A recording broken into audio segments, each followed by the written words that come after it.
Last Saturday, more than 8,000 people across the country marched in support of same-sex marriage. Some even rallied outside the ALP conference in Sydney in the hope Prime Minister Kevin Rudd would change his rigid stance on the issue. He has so far resisted. Should Australia do as 7 other countries and 6 US states have already done and grant the right for same-sex marriages? Journalist Cath Pope believes we should. Lyle Shelton from the Australian Christian Lobby disagrees. Good morning. Yeah, good morning to you both. Good morning, guys. Thanks for coming Can we start with you, Cath? What do same-sex couples want with regard to marriage? Essentially, this is a pretty simple argument. We just want equality under the law, like all Australians, like everybody else. What do same-sex couples have as it stands? At the moment, the Rudd government has removed pieces of discriminatory legislation, certainly, but what we don't have is the legal recognition of our relationships under Australian law. Why do you think it is that it remains such a sticking point?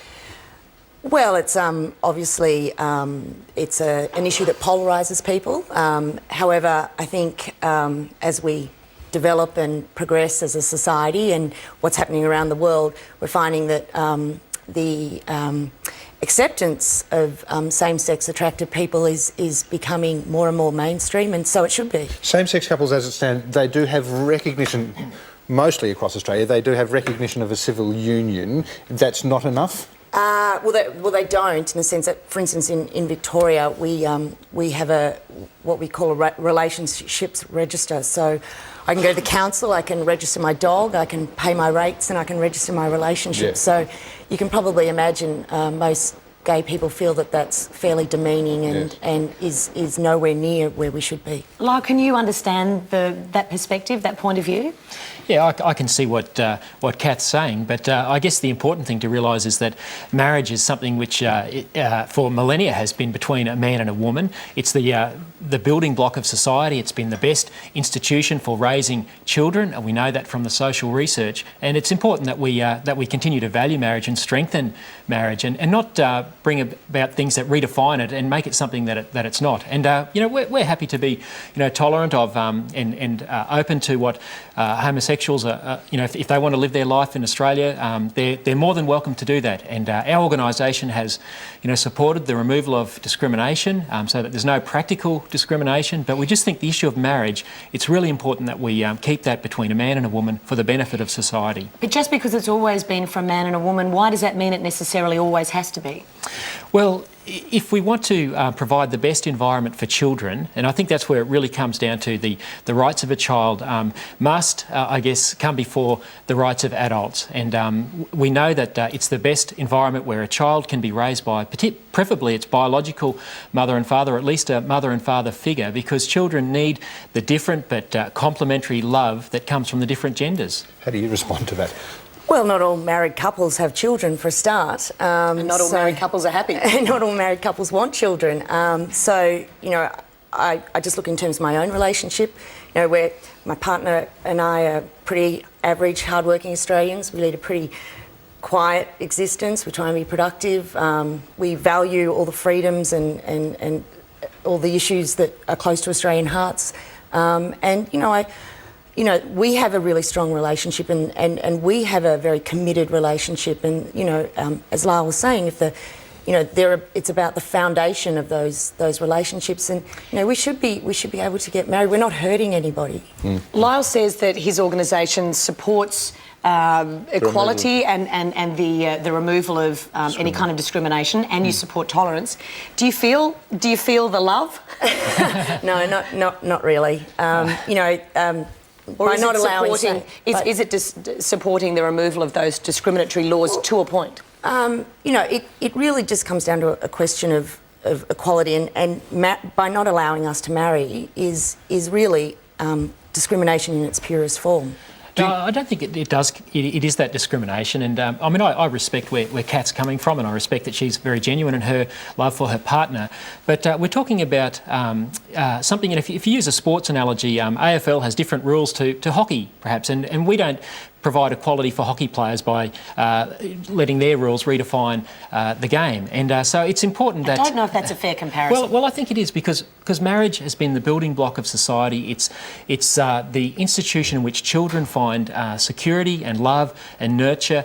And if we undermine that even further than what we already have, and I'd admit that, you know, heterosexuals have done a pretty bad job with marriage over the last 30 or 40 years in particular, we need to be doing things which help strengthen and build up marriage and strengthen it in our society, not to undermine it or to make it something that it's not. Undermine is an interesting word to use. Why do you believe that gay marriage would undermine the sanctity of the union between a man and a woman in marriage? Because once you redefine what marriage is, then you say that it's not important that children have the fundamental human right to at least have a mother and father figure in their life. And that's where the state, where it does regulate issues to do with marriage, it has an obligation to ensure the best interests of a child. And by the social structures which are recognised legally by the state should encourage that. We know that where marriages break down, it's a pathway. It's the surest pathway to poverty for kids. We know that it causes social problems, and we need to be doing things which further strengthen marriage, not cause it to be redefined. Do you feel that this becomes a religious argument? Absolutely. And I think, Should it you know, no, because once you have religion or a religious argument dictating politics, then that equals fundamentalism, and we all know where that ends up. And I think it's really important to remember that marriage is a civil right. And no religious organisation, whether it's Lyle's group or any other group, have ownership of that civil right. That's something that everybody has a right to. You know, my partner and I might want to have children, so we really want the right and the protection of marriage for those children too, as Lyle was saying. And is it about the respect of that institution as well? Is it about having the respect of being able to be married? If I didn't have such huge respect for the institution of marriage, I probably wouldn't be sitting here today. You know, I'd be back in my office leading my quiet, humble life. But, you know, my mum always says to me that the day she got married was, you know, the most wonderful, memorable occasion of her life. And I don't see why I shouldn't dream about that day too, and why I shouldn't have a right to it as well, and why my parents shouldn't have a right to enjoy that day with me and my friends and family. Do you think that religious beliefs should be imposed here? Well, I don't think it's a case of religious beliefs necessarily. Someone's beliefs are going to be imposed, whether it's Cath's beliefs or whether it's beliefs that groups like us can argue in the public square.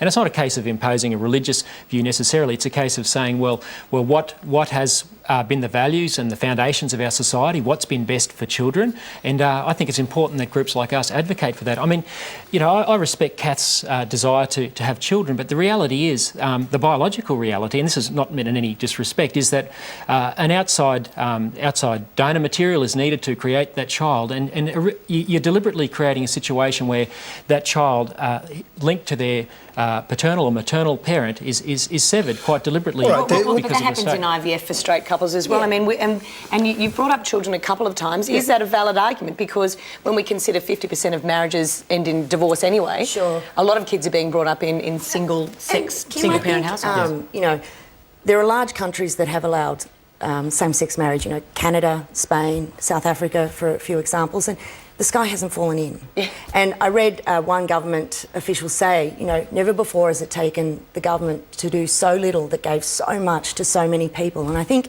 you know, that's where we're getting at with this. We're tired of being told to sit at the back of the bus. You want the same rights as everyone else to love and to marry who you choose. And we're not hurting anybody by wanting that. The Prime Minister, as we said earlier, has resisted the push to legalise same-sex marriages. How does that make you feel as an Australian citizen?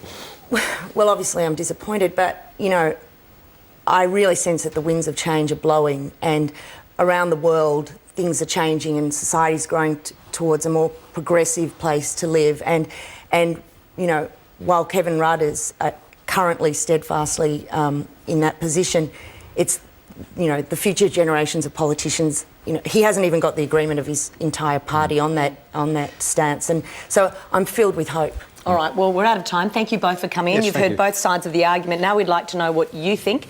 We do have an online poll, so jump on and let us know your opinion. All right, time now to catch up with Shane.